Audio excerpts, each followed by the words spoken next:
The Meditations of the Emperor Marcus Aurelius Antoninus Book 2 say this to yourself in the morning. Today I shall have to do with meddlers, with the ungrateful, with the insolent, with the crafty, with the envious and the selfish. All these vices have beset them, because they know not what is good and what is evil. But I have considered the nature of the good, and found it beautiful. I have beheld the nature of the bad, and found it ugly. I also understand the nature of the evildoer, and know that he is my brother, not because he shares with me the same blood or the same seed, but because he is a partaker of the same mind and of the same portion of immortality. I therefore cannot be hurt by any of these, since none of them can involve me in any baseness. I cannot be angry with my brother, or sever myself from him, for we are made by nature for mutual assistance, like the feet, the hands, the eyelids, the upper and lower rows of teeth. It is against nature for men to oppose each other, and what else is anger and aversion? All that I am is either flesh, breath, or the ruling part. Cast your books from you. Distract yourself no more, for you have not the right to do so. Like one at the point of death, despise this flesh, this corruptible bone and blood, this network texture of nerves, veins, and arteries. Consider, too, what breath is, mere air, and that always changing, expelled and inhaled again every moment. The third is the ruling part. As to this, take heed, now that you are old, that it remain no longer in servitude, that it be no more dragged hither and thither like a puppet by every selfish impulse. Repine no more at what fate now sends, nor dread what may befall you hereafter. Whatever the gods ordain is full of wise forethought. The workings of chance are not apart from nature, and not without connection and intertexture with the designs of providence. Providence is the source of all things, and, besides, there is necessity, and the utility of the universe, of which you are a part. For, to every part of a being, that is good which springs from the nature of the whole and tends to its preservation. Now, the order of nature is preserved in the changes of elements, just as it is in the changes of things that are compound. Let this suffice you, and be your creed unchangeable. Put from you the thirst of books, that you may not die murmuring, but meekly, and with true and heartfelt gratitude to the gods. Think of your long procrastination, and of the many opportunities given you by the gods, but left unused. Surely it is high time to understand the universe of which you are a part, and the ruler of that universe, of whom you are an emanation, that a limit is set to your days, which, if you use them not for your enlightenment, will depart, as you yourself will, and return no more.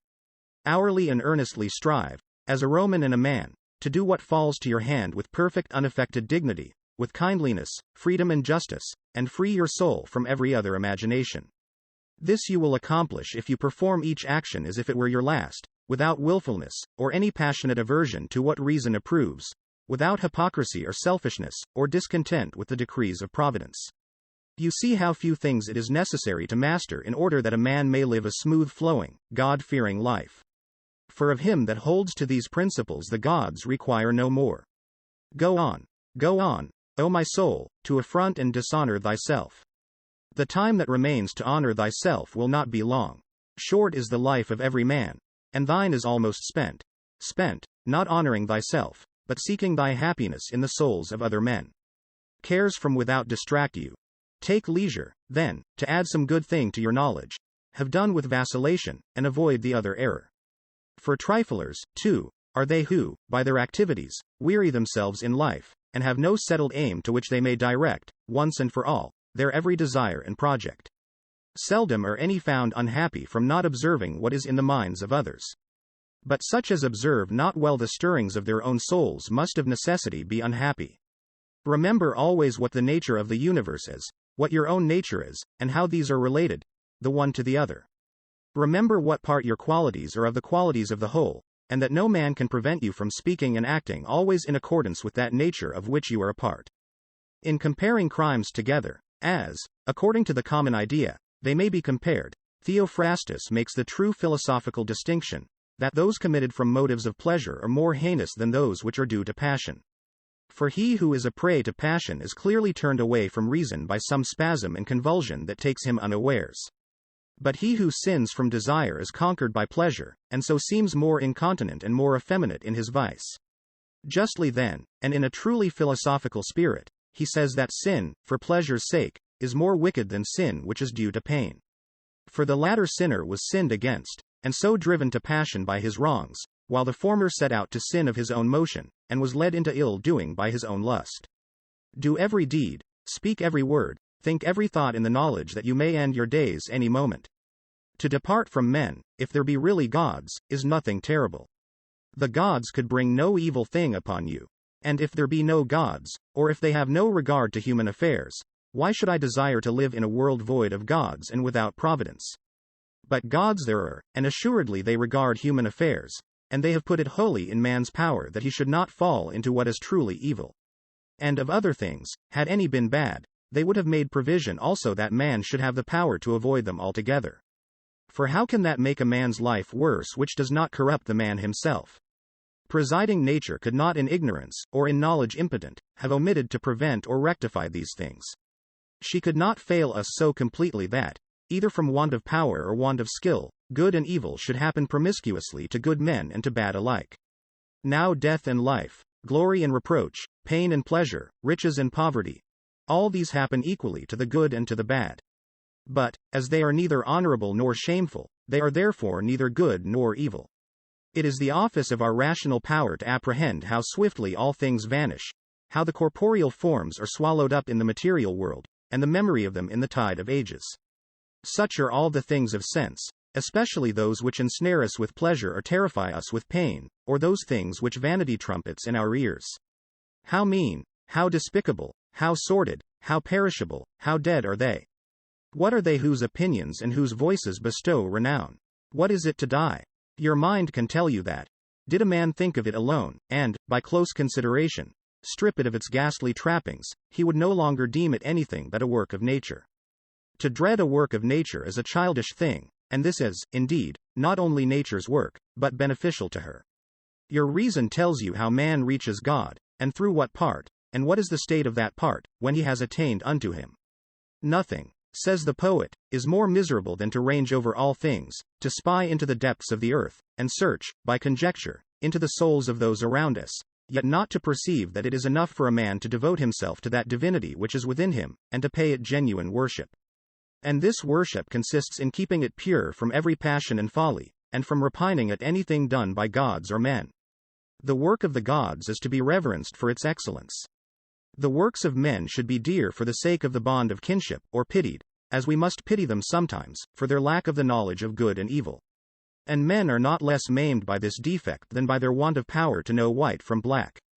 Though you should live 3,000 years or as many myriads, yet remember that no man loses any other life than that which now lives, nor lives any other than that which he is now losing. The longest and the shortest lives come to one effect.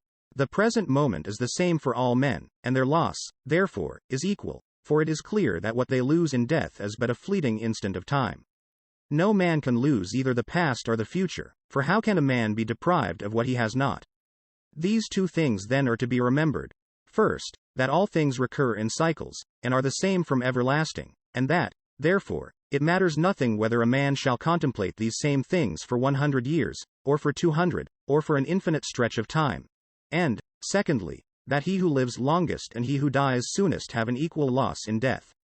The present moment is all of which either is deprived, since that is all he has. No man can be robbed of that which he has not. Beyond opinion there is nothing. The objections to this saying of Monimus the Cynic are obvious. But obvious also is the utility of what he said, if one accept his pleasantry as far as truth will warrant it. Man's soul dishonors itself, firstly and chiefly when it does all it can to become an excrescence, and as it were an abscess on the universe.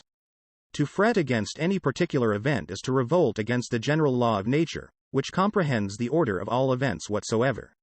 Again, it is dishonor for the soul when it has aversion to any man, and opposes him with intention to hurt him, as wrathful men do.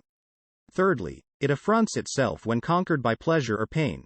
Fourthly, when it does or says anything hypocritically, feignedly or falsely. Fifthly, when it does not direct to some proper end all its desires and actions, but exerts them inconsiderately and without understanding. For, even the smallest things should be referred to the end, and the end of rational beings is to follow the order and law of the venerable state and polity which comprehends them all. The duration of man's life is but an instant, his substance is fleeting, his senses dull, the structure of his body corruptible, the soul but a vortex.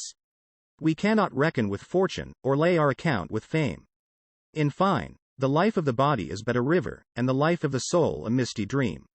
Existence is a warfare, and a journey in a strange land, and the end of fame is to be forgotten. What then avails to guide us? One thing, and one alone, philosophy. And this consists in keeping the divinity within inviolate and intact, victorious over pain and pleasure, free from temerity, free from falsehood, free from hypocrisy, independent of what others do or fail to do, submissive to hap and lot, which come from the same source as we, and, above all, with equanimity awaiting death, as nothing else than a resolution of the elements of which every being compounded. And, if in their successive interchanges no harm befall the elements, why should one suspect any in the change and dissolution of the whole? It is natural, and nothing natural can be evil. In Book 2 Aurelius reminds us that each day we will meet some terrible people. But we have faults too, so we shouldn't be angry with them. For we are all just bits of blood, bones, and breath. Our life is fleeting, our bodies will decay. As for death, it is nothing to fear, it can't hurt us. But what is most important about us is our minds. We shouldn't let them be slaves to selfish passions, quarrel with fate, or be anxious about the present or afraid of the future. We can't guarantee fame or fortune, but we can keep our minds calm and free from injury, a state superior to both pleasure and pain. Freedom is the control of our minds. Thank you for listening. Chapter is presented by Stoic Teacher. Please like and subscribe to our channel and click the bell icon to get new Stoic updates.